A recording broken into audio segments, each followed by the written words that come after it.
ভারতকে বুঝতে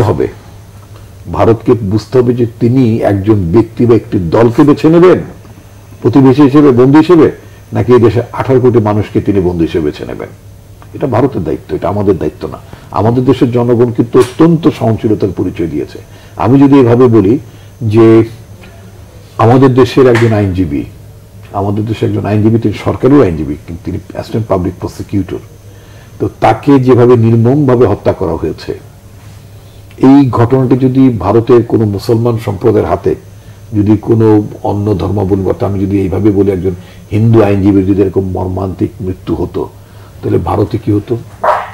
ওখানে মুসলমানদের নাম চিহ্ন থাকতো। আমাদের একটু মসজিদে হামলা আছে বাংলাদেশে, যদি ভারতের মুসলমানরা যদি কেউ বা একটি অংশ তারা যদি কোনো মন্দিরে আঘাত করতো, তাহলে ভারতে কি অবস্থাটা হতো? বাংলাদেশের মানুষ যে সাম্প্রদায়িক না, এটা তো বাংলাদেশের মানুষ বারবার প্রমাণ করছে। মিথ্যা অপপ্রচার করে তো কোনো লাভ নাই। আমাদের দেশের মানুষটা আসলে সাম্প্রদায়িক না, আমাদের মানুষ ধর্ম বিদ্বেষী না। রাদার আমি বলতে চাই বাংলাদেশের মানুষ ভীষণভাবে একটা ধর্ম সহিষ্ণু জাতি। আমাদের দেশের মানুষ তারা অন্য ধর্মের প্রতি সম্মান প্রদান করেন, অন্য ধর্মের নাগরিকদেরকে তারা নিজেদের প্রতিবেশী মনে করেন, নিজের দেশে প্রতিবেশী ভাই বন্ধু হিসেবে তারা গণ্য করেন। এত কিছু ঘটার পরে বাংলাদেশের মানুষ যে সংযত আচরণ করেছে, যে সংযম দেখিয়েছে, হ্যাঁ, এর পরেও কি বাংলাদেশের মানুষের চরিত্রকে নিয়ে কি নিন্দা করা যায়? নিশ্চয়ই নিন্দা করা যায়। এরপরও যারা করছেন, ভারতের যে মিডিয়াগুলো, ইতিমধ্যে পত্র পত্রিকা যে আপনার হিউমার স্ক্যান বলে এখন বিষয় আছে, সেখানে তারা দেখেছে 49টির মতো ভারতীয় মিডিয়াকে আইডেন্টিফাই করা হয়েছে যারা কন্টিনিউসলি বাংলাদেশের বিরুদ্ধে বিদ্বেষমূলক প্রচারণা চালাচ্ছে।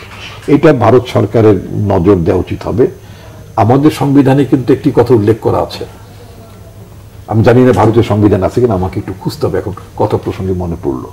আমাদের সংবিধানে একটি আইন আছে যে কোনো বন্ধুপ্রতিম রাষ্ট্রের সাথে সম্পর্ক হানি হতে পারে এমন কোনো কর্মকাণ্ড যদি আমার দেশের নাগরিক করেন, তাহলে তার বিরুদ্ধে কিন্তু রাষ্ট্রদ্রোহ মামলা হয়। বিনয়ের সঙ্গে ভারত সরকারের দৃষ্টি আকর্ষণ করে বা তাদের হাইকমিশনের দৃষ্টি আকর্ষণ করে যেটা বলতে চাই, তাদের উচিত হবে যে ভারতের যে সমস্ত মেইনস্ট্রিম মিডিয়া অথবা যে সমস্ত মিডিয়া যারা বাংলাদেশের সাথে বন্ধুত্বের সম্পর্ক হানি হতে পারে, বাংলাদেশের মানুষ আঘাত পেতে পারে বা বন্ধুত্বের চেতনা নষ্ট হতে পারে, এই জাতীয় প্রচারণা থেকে ভারতীয় মিডিয়াগুলোকে ভারত বিরত থাকার জন্য অনুরোধ জানাবে এবং এই ধরনের এন্টি বাংলাদেশ ক্যাম্পেইন থেকে তারা বিরত থাকবে।